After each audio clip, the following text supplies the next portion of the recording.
హైదరాబాద్ అనగానే బిర్యానీ యాదికొచ్చినట్టు, నిర్మల్ అనగానే కొయ్య బొమ్మలు మతికొచ్చినట్టు, పెంబర్తి పేరు చెప్తే ఇత్తడి హస్తకళలు కండ్లల్ల మెరిచినట్టు, కరీంనగర్ అంటే ఎండి తీగలతోని అద్భుతాలు చేసే సిల్వర్ పిలిగ్రీ గుర్తుకొచ్చినట్టు, ములుగు పేరు చెప్పంగానే ఇప్పుడు గివి యాదికొస్తట్టు వేస్తారట. ఇంతకు అవేంటి, ఏడ వేస్తుర్రు, ఎట్లా వేస్తురు అరుచుకుందాం పారి. ఎడ్ల బండ్లు, మంచెలు, గద్దలు, తాంబేళ్లు, కొంగలు, నెమళ్ళు ఏమన్నున్నాయా? గిడనైతే పురి విప్పింది నెమలి. వారెవ్వా, చిన్న బుట్ట ముద్దుగున్నది పో.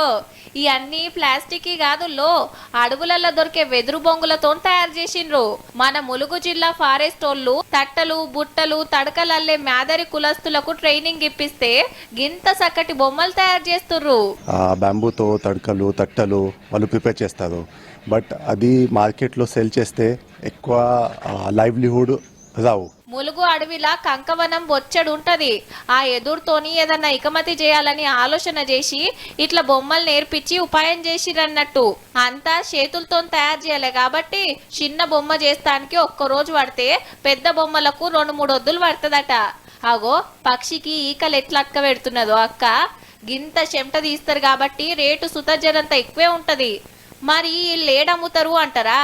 టూరిస్ట్ కోసం ఇవన్నీ బొమ్మలు తయారు చేసి అమ్మేసడానికి అవకాశం ఉంది.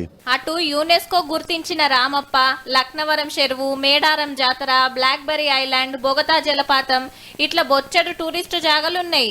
ఏడాదిలా 9 నెలలు టూరిస్టులు వస్తూనే ఉంటారు. హ్యాండిక్రాఫ్ట్స్ ఎక్కడికి వెళ్ళిన టూరిస్టులు ఏదో ఒకటి ఇక్కడ వచ్చినందుకు గుర్తుకు కొనుక్కు వెళ్ళాలనే కాన్సెప్ట్ లో ఉంటారు. కాబట్టి ఈ హ్యాండిక్రాఫ్ట్స్ ను కూడా మేము సేల్ చేస్తాం. అట్లనే ఆన్లైన్ అంగట్ల సుత అమ్మే ఇకమతి చేస్తారట. మున్పటికి ఇప్పటికి ఎట్లా అనిపిస్తుందని అడిగితే, ఎక్కువ ఖర్చుతోటి తక్కువ లాభం వచ్చేది, ఇది తక్కువ ఖర్చుతోటి ఎక్కువ లాభం వస్తుంది. మొదలు గివ్వే చేయొస్తుంది, గివెవలు కొంటారు అనుకున్నారట. కానీ ఇప్పుడు అల్కగా చేస్తున్నారు అక్కలే. రోజు రోజుకు చేస్తుంటే మాలో కొంచెం ఉత్సాహం పెరుగుతుంది, మేము చేయగలుగుతాము అనే కొంచెం కాన్ఫిడెన్స్ వచ్చింది మాకు. మొత్తానికి జప్పున్నే ఎదురు బొమ్మలకు అడ్రస్ కాబోతుందన్నట్టు ములుగు జిల్లా.